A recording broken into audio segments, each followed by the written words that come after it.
Boker Tov, nous sommes le 12 septembre 2021, c'est l'heure du premier journal d'information en direct de Jérusalem sur Radio Kalita.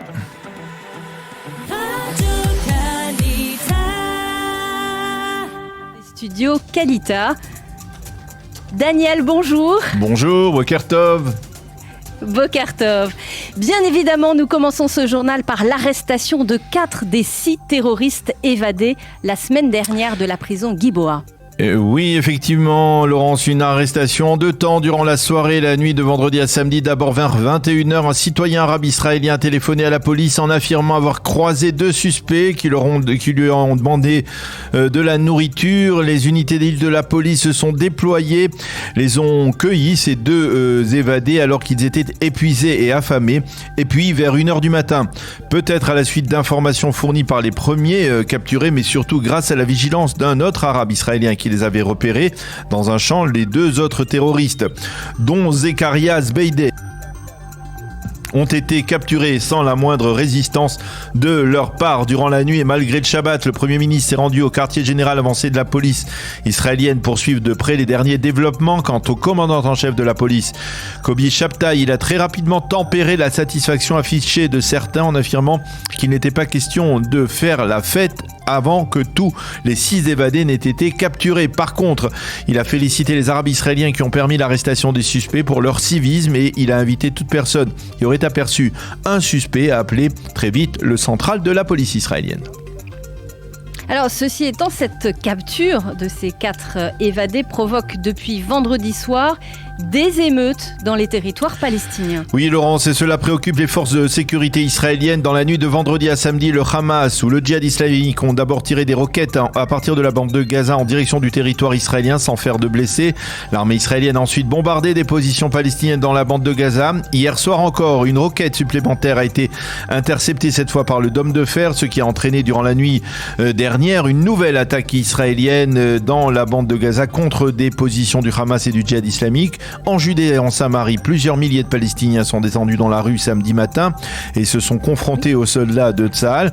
Au poste de passage de Djalamé, près de Jenin, des coups de feu ont été tirés en direction d'une patrouille de soldats israéliens qui étaient stationnés sur place, sans faire de blessés là encore fort heureusement.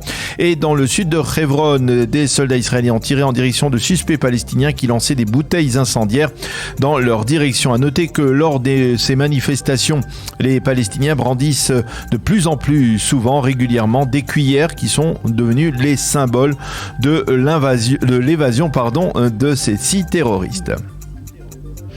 Et puis, l'attention n'épargne pas Jérusalem-Est, où un attentat a été déjoué vendredi après-midi. Oui, effectivement, un terroriste, un médecin palestinien de 50 ans, ce qui est peu courant, il faut bien l'avouer, a tenté de poignarder un garde-frontière israélien dans la vieille ville de Jérusalem vendredi après-midi. Le policier a été légèrement blessé, les autres membres de sa patrouille ont ouvert le feu et ont abattu le terroriste. Le Hamas a parlé de l'acte héroïque du médecin palestinien. Au sein des forces de sécurité israéliennes, on indique que le médecin ne correspond pas au profil habituel des terroristes palestiniens, mais l'on confirme qu'il a bel et bien tenté de poignarder le garde-frontière israélien.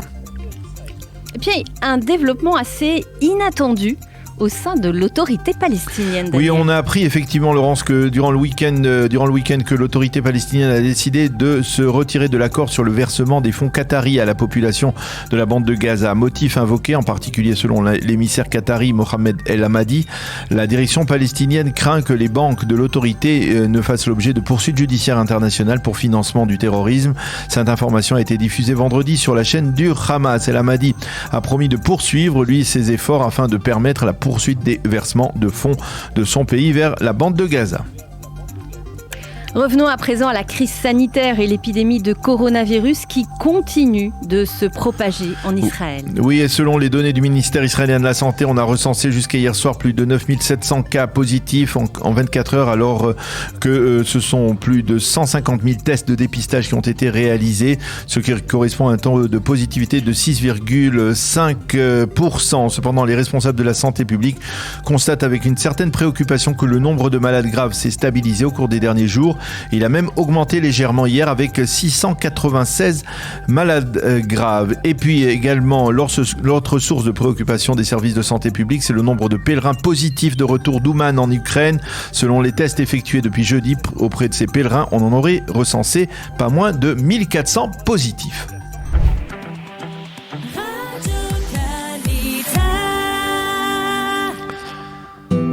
Une page météo, une rapide page météo pour vous dire que le temps s'adoucit, il continue à s'adoucir, on va dire, comme c'est le cas depuis maintenant 48 heures.